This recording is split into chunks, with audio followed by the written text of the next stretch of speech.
आज मैं आपको हर छठी व्रत का छठे भाग की कहानी छठा भाग का बता रही हूँ। छठवीं कहानी यानी 5 बता चुकी हूँ, ये छठवीं बता रही हूँ।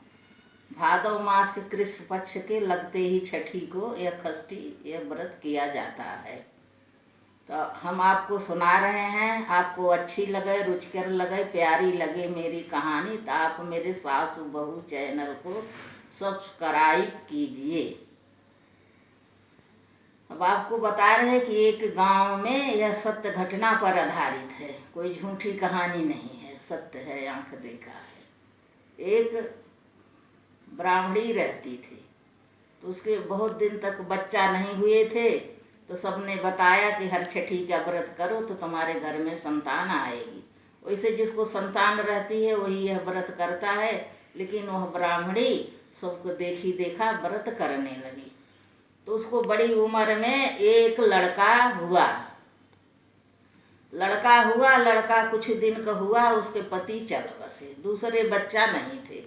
वह अपने बच्चे का किसी तरह भरण पोषण करती थी और हर छठी माता की कृपा से धन धान भरपूर हो गई और सब काम चल रहा था। उसका बेटा भी हर छठी माँ का भक्त हुआ। वह सब एक दिन रखते हैं, वह 3 दिन व्रत रखने लगी और 12 महीने के छठी का व्रत करने लगी। वह कार्तिक में भी बड़े धूमधाम से छठी का व्रत पूजन करती थी। अब यह हर छठ का भी व्रत करती थी। उसको मन में धार्मिक बहुत घेर लिया दिमाग में। उसका बेटा भी इसी तरह जैसे माँ करती वैसे बेटा करता। बेटा बाजार जाता, जिस दिन छठी रहती सब सामान जो है ले आता था पूजा का अपनी माँ के लिए। और माँ पूजा करती थी। तालाब के किनारे पूजा होती है, शहर में नहीं व्यवस्था है, लोग घर में कर रहे। तो वह बेटा फोड़ा लेके जाता था, पूरी जगह साफ कर आता था, वहाँ थोड़ी पेड़ पौधे लगा देता था, उसको गोबर से लीपे आता था, भैंस के अपने हाथ से उसका बेटा लीपता था। फिर माँ उसकी सामान बना के तो खजूर का पुआ बनाती थी। जैसे पसही के चावल होता उसका आटा पीस के खजूर से घोर के उससे पुआ बनाती थी, चढ़ाती थी। गुड़ शक्कर चढ़ना नहीं है कुछ। तो अभी तो उसका लड़का जब बड़ा हुआ, शादी हो गई, बहू आई तो बहू कानूनबाज शहर की पढ़ी लिखी आ गई, बहुत ज़्यादा ज्ञान वाली आ गई। वो हर बात पर टोचने लगी सास को। तुम तो हर तरह से अम्मा ये क्या है, अज्ञानता है, अंधविश्वास है, कहीं कुछ भगवान हर छठी नहीं है। अरे ठीक से खाओ पियो रहो, व्रत क्या होता है, ये ढकोसला है, ये ढोंग है। और उसकी सास कहे बेर वेर नहीं बहू, ये हर छठी मैया की कृपा है कि जो हमारे घर में सब धन धान लड़का सुरक्षित है। और जो तुम्हारा पति है जिससे ब्याह के आई हो वो भी हर छठी मैया का ही देन है, हर छठी मैया उसको दी थी। उसकी बहू एक भी न माने, बात बात पर टोचती रहे।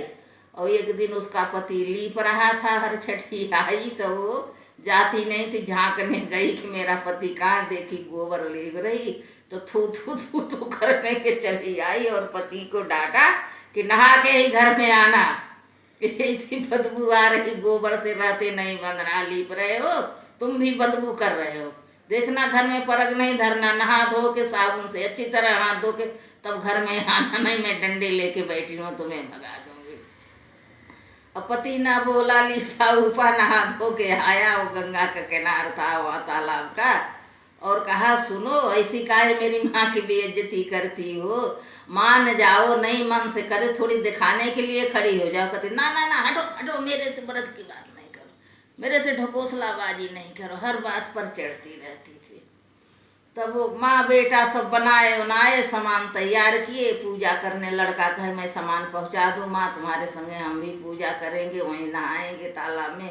कपड़ा वपड़ा लिया, माँ पूजा की सामान ली, गए तो सुनी थी कि मेला भी बहुत बड़ा लगता है उस तालाब के किनारे। वहाँ चाट पकोड़े मिलते, आलू की टिकिया मिलती, गुब्बारे, ये सब मार वहाँ आए रहते मेला वाले। तो सज धज के खूब श्रृंगार करके मटकते, वो भी खूब हाथ भरे चूड़ी, मांग भरे, खूब साड़ी बढ़िया पहन के। बोली पूजा के लिए तो नहीं, मैं भी चल रहा हूँ, मेला देखने चलोगे।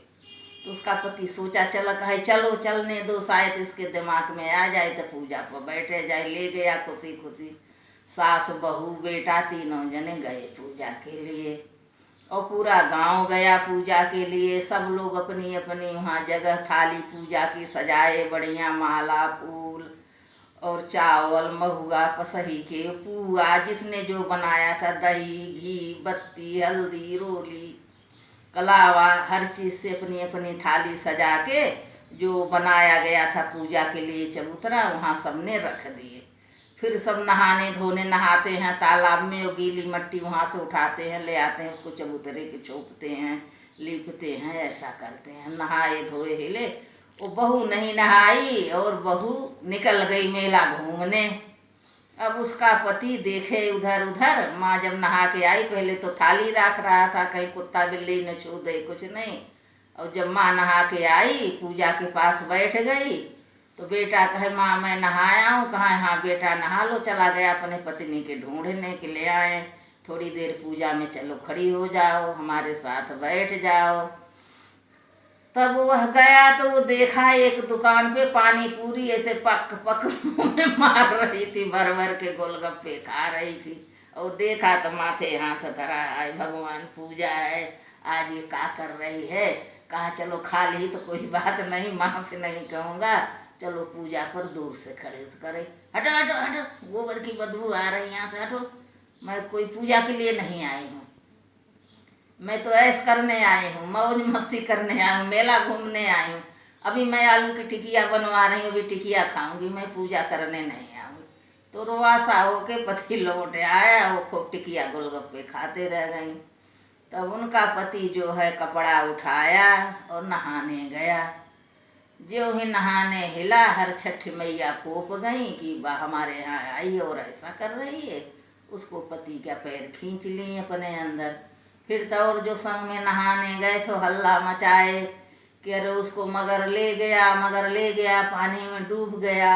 अब गोताखोर जाल सब डाल दिहेरने लगे। अम्मा भी सुनी कि अम्मा तुम्हारा लड़का डूब गया हर छठी पूजने। अब अम्मा लगी अपना सिर पीटने, है हर छठी मैया तुम्हारे प्रसाद से यह मेरा लड़का हुआ था, ये का हो गया और मैं क्या करूं। फिर मैं किसके लेके पूजूं, अपने बेटे के लिए ही तो पूजने आते हैं। बेटा के ले गई, चलो हमें भी ले लो, छुट्टी हो जाए, भाई बहू को तो कुछ करना नहीं है। अब अम्मा लगी भागने कूदने पूजा की थारी ओरी चूड़ के कि हम भी यहीं जल में पाट पड़ेंगे तालाब में। सब अगल बगल के जो और गए थे धर को अम्मा के लटकते हैं कि अम्मा ऐसा नहीं होता, सब ढूंढ रहे हैं, तुम्हारा बेटा आ जाएगा। और सब पुलिस उलिस आ गई, सब घेरने लगे गोताखोर छोटे। अम्मा को डांटने लगे ये काम और नहीं बढ़ाओ, शांति से बैठे रहो, और ढूंढ रहे हैं हम लड़के को। अब सब लोग ढूंढ रहे, अम्मा लगी जान देने नहीं। तब हर वो उसकी पत्नी भी सुनी, आलू की टिकिया खा रही थी, आधी खाई थी आधी रह गई, और खबर सुनी कि तेरा पति डूब के मर गया।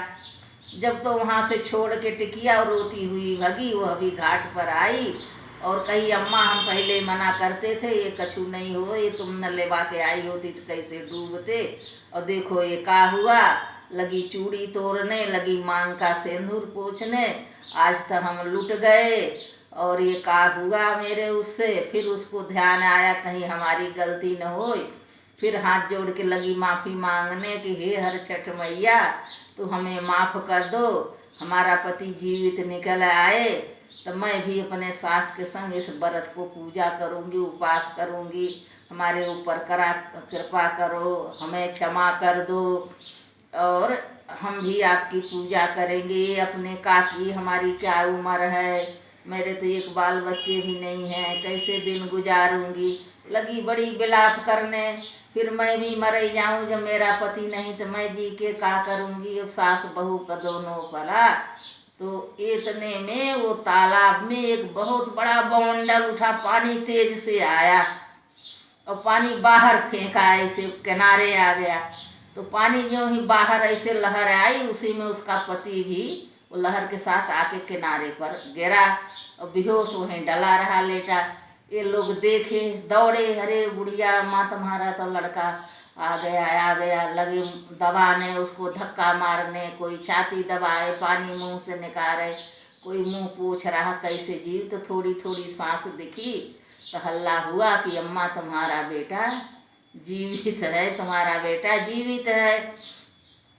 तब हमारी छठी मैया निकलती हैं पानी से, खड़ी हुई कि हमें दोष नहीं लगाओ, अम्मा ब्राह्मणी तुमने इतनी पूजा की, सब तुम्हारे कृपा से तुम्हारा बेटा वापस लगा दिए। तुम्हारी बहू इतना घमंड दिखा रही, इसको दंड देने के लिए मैं तुम्हारा लड़का खींच ली थी। न तुम्हारा लड़का मरा है, न बीमार है, न कुछ हुआ है, तुम्हारा लड़का जीवित है, अच्छा है। तुम जाओ पूजा करो, अपने घर जाओ, सुखी रहो। घमंडी लोगों को मैं घमंड तोड़ने समय समय पर आती रहूँगी। ऐसा कह के हर छठ मैया अंतर ध्यान हो गई। अम्मा पैर छुई, बहू पैर छुए, बेटा ठीक हो गया। सब लोग तीनों जन पूजा किए, गांव वाले पूजा किए धूमधाम से।